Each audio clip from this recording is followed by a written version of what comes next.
Have you ever felt it? That profound exhaustion that has nothing to do with a lack of sleep and everything to do with a lifelong performance.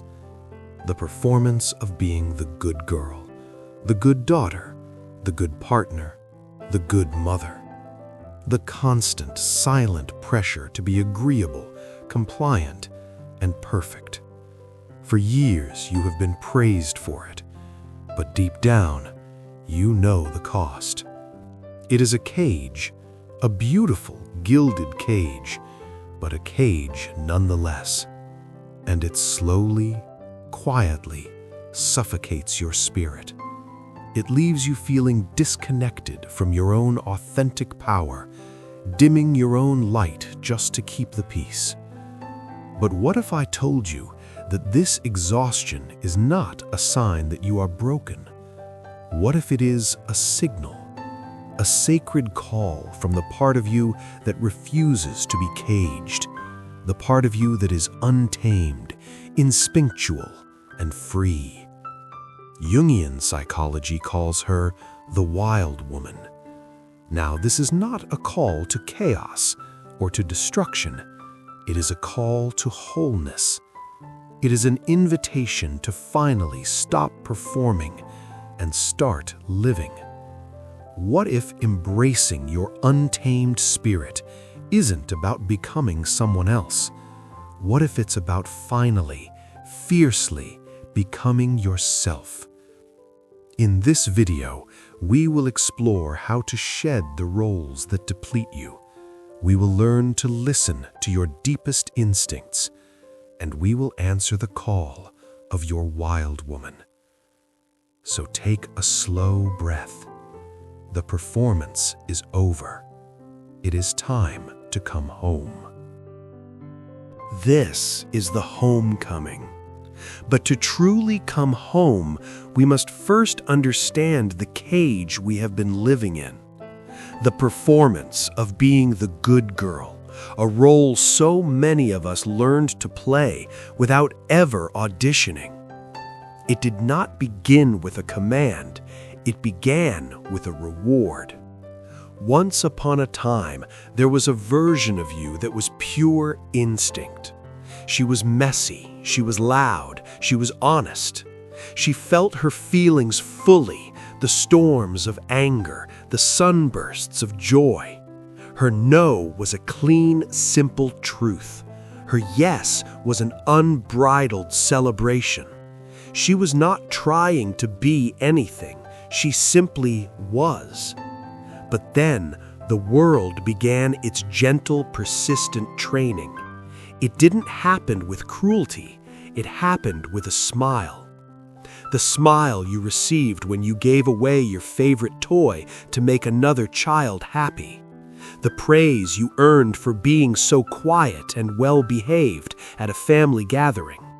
The approval that washed over you when you were called mature for your age because you silenced your own needs to keep the peace. Subtly, day by day, we learn the unspoken rules. Rule number 1, your value is in your agreeableness. Rule number 2, the comfort of others is more important than your own internal truth. Rule number 3, conflict is to be avoided at all costs. And so, the performance begins. We trade pieces of our authentic, untamed self for the currency of approval. We learn to be experts at reading a room, but we become illiterate at reading our own souls. We build a life based on what is expected of us, not on what truly calls to us. Psychologists call this a life built on external validation. It is a well-documented pattern, especially in women, where our sense of self-worth becomes tied not to our own inner compass, but to the applause of the outside world. This isn't a personal flaw, it is a deep societal conditioning. And what is the result of this lifelong performance? It is a silent, deep exhaustion. a soul fatigue that has nothing to do with the hours you sleep and everything to do with the parts of yourself you put to sleep. It is the emotional depletion that comes from constantly monitoring yourself. Am I being too loud? Am I being too difficult? Am I being too much? It is the constant low-level hum of anxiety, a deep, constant fear of being judged, of being rejected if the mask were to ever slip. It's the feeling of an imposter in your own life. You receive a compliment on your success, but inside, a quiet voice whispers, "If only they knew how much I'm struggling." You host a perfect dinner party, smiling and gracious, only to collapse into a heap of resentment and exhaustion the moment the last guest leaves. You have a beautiful life on paper, but you feel a profound emptiness, a sense of something missing that you can't quite name. This is the cage of the good girl. It is a cage built not of iron bars, but of expectations.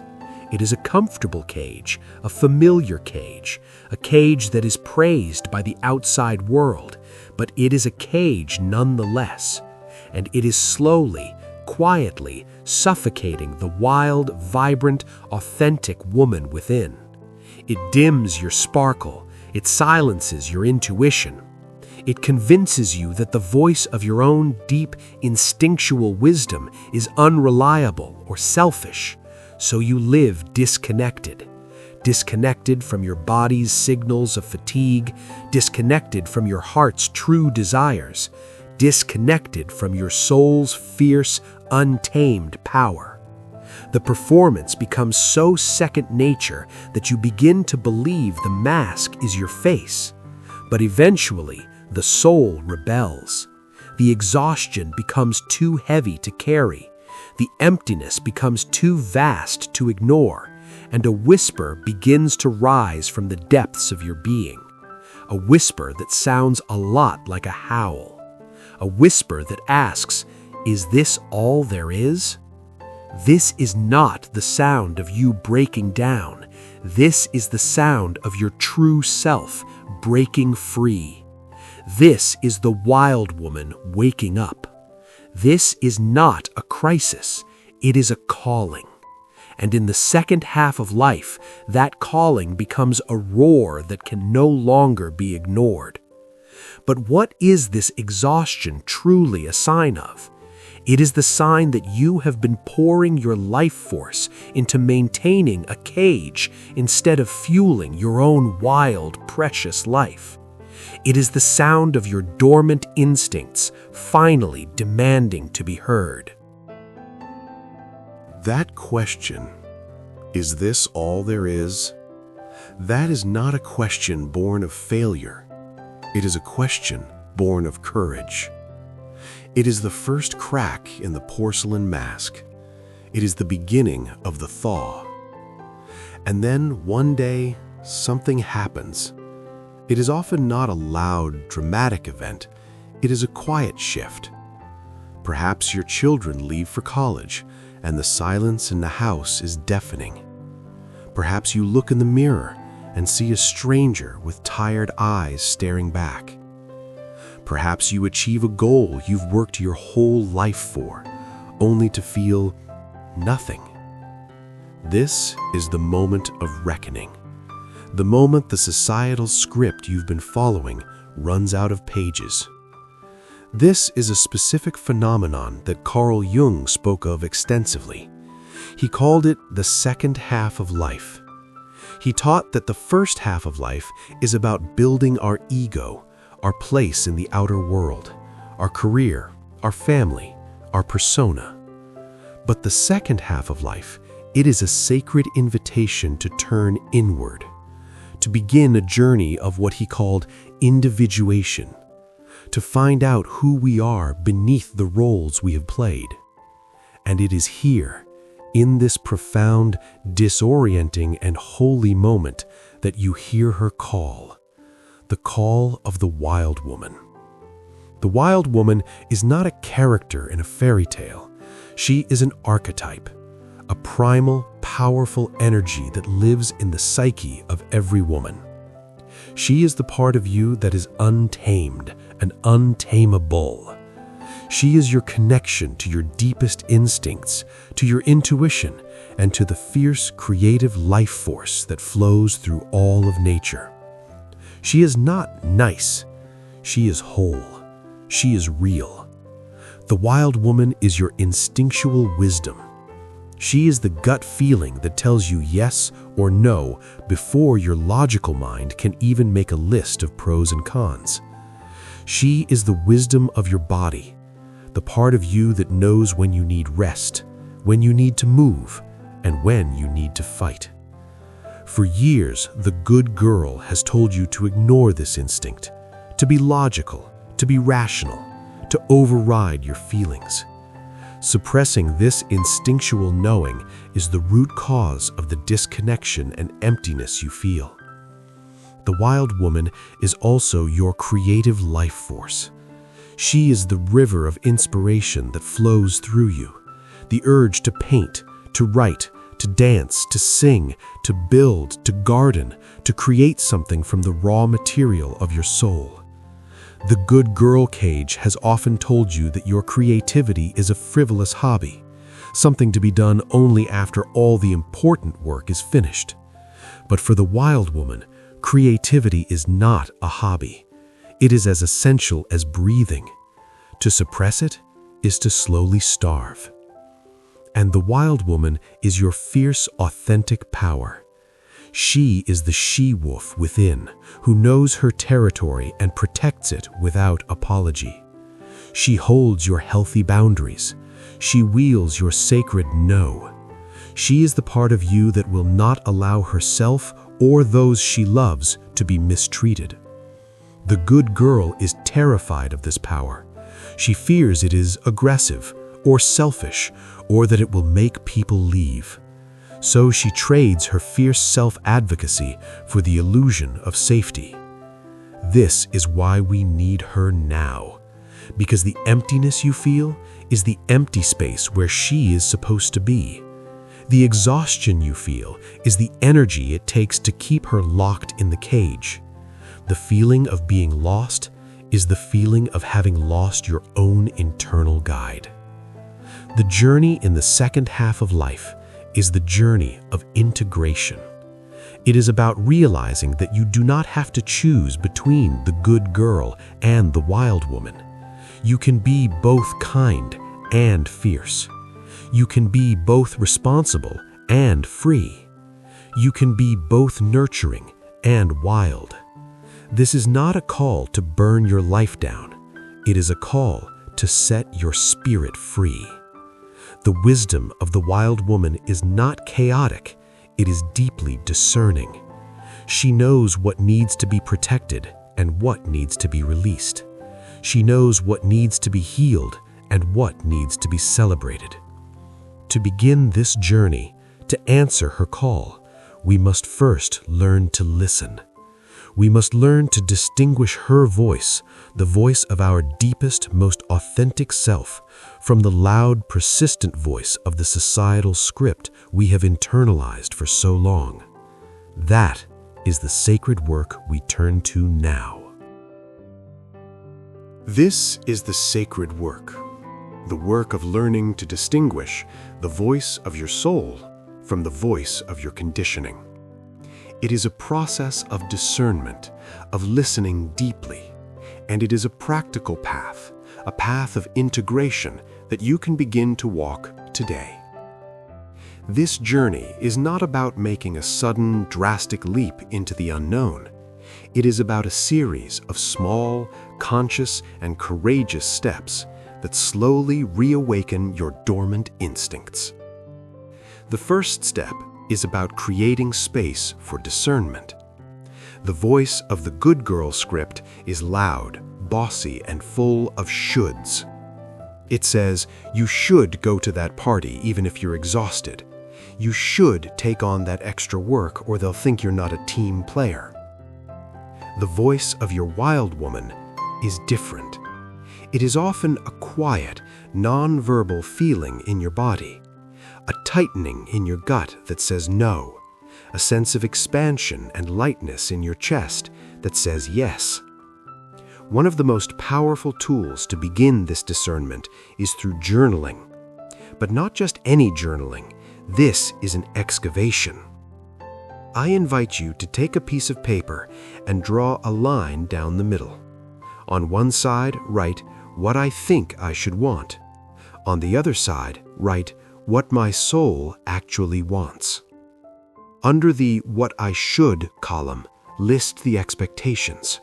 A promotion, a perfectly clean house, making everyone happy. And then take a slow breath and listen. Under the what my soul wants column, what whispers emerge? More time in nature? An afternoon to read a novel without interruption? Permission to be messy and imperfect? This simple act of separating the voices is revolutionary. It is the beginning of reclaiming your own truth. Another powerful act of discernment is to challenge your internal critic. The internal critic is the enforcer of the good girl cage. When you consider doing something wild and authentic, its voice rises up in fear. Who do you think you are? People will think you're selfish. You're going to fail. The work here is not to fight the critic. It is to observe it with curiosity. When it speaks, simply notice it and ask, whose voice is this really? Is it my mother's? Is it a teacher from my childhood? Is it the voice of a society that is afraid of a powerful woman? By separating yourself from the critic, you begin to take away its power. You realize it is just an old, inherited script, not your true voice. Once you begin to discern the voice of your wild woman, the next step is to access her energy. Her language is not just words, it is instinct, creativity, and movement. So, to connect with her, you must go beyond just thinking.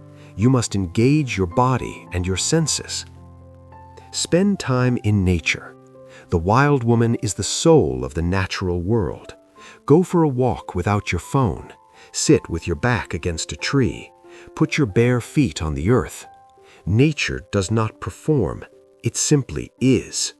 By being in it, you begin to remember your own natural, untamed rhythm. Engage in creative expression. Your creative fire is one of the purest expressions of your wild woman. This is not about being a good artist. It is about the act of creation itself. Get some cheap paints and make a mess on a canvas. Put on music that makes your body want to move and dance in your living room. Write a poem that no one will ever see. Creativity bypasses the logical mind and speaks directly in the language of the soul. And finally, you begin the practice of integration through small, courageous acts. This is how you bring the wild woman out of the forest of your psyche and into your daily life. It begins with one small, intentional act of breaking the good girl pattern. Say no to one small request that you would normally say yes to out of obligation. Voice one opinion in a meeting that you would normally keep to yourself. Wear something that makes you feel alive and powerful, not something you think is appropriate. Carve out 15 minutes in your day that is unapologetically, gloriously just for you. These are not small acts.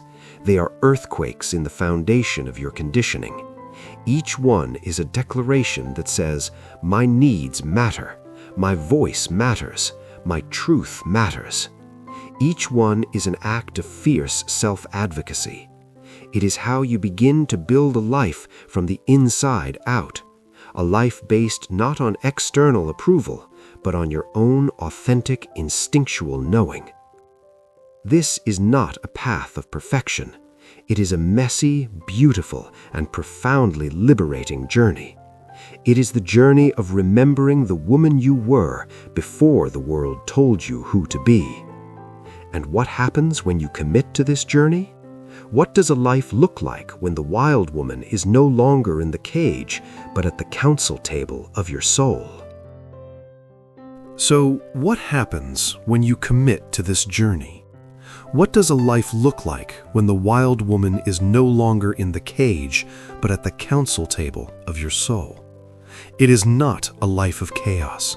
It is a life of profound joy and authentic power. When the wild woman is integrated, a powerful, unapologetic self emerges. You begin to move through the world differently. The exhaustion of the lifelong performance begins to lift, replaced by a vibrant, self-generated energy. You no longer look outside of yourself for validation because you have cultivated an unshakable sense of self-worth from within. You find that you can be both kind and fiercely boundaried. You can be both responsible and radically free. You become a woman who trusts her instincts, a woman who honors the wisdom of her body, a woman who is no longer afraid of her own power. This is the profound joy and liberation that comes from living in alignment with your true nature, regardless of external approval. You stop asking for permission to take up space, to have needs, to be your full, complex, and magnificent self. You simply are, and your presence, your authentic presence, becomes a gift to the world. It sends ripples of permission out to other women, inviting them to reclaim their own untamed spirits. This is the heart of individuation, not to become perfect, but to become whole, to embody all parts of who you are, the gentle and the fierce, the quiet and the loud, the civilized and the wild. This journey is not a destination. It is a lifelong dance of remembering, of continually choosing your authentic self over the comfortable cage of expectations. And it is the most worthy journey you will ever take. So if this conversation has awakened something in you, if you have heard the faint echo of her call, I invite you to take one small, wild step today.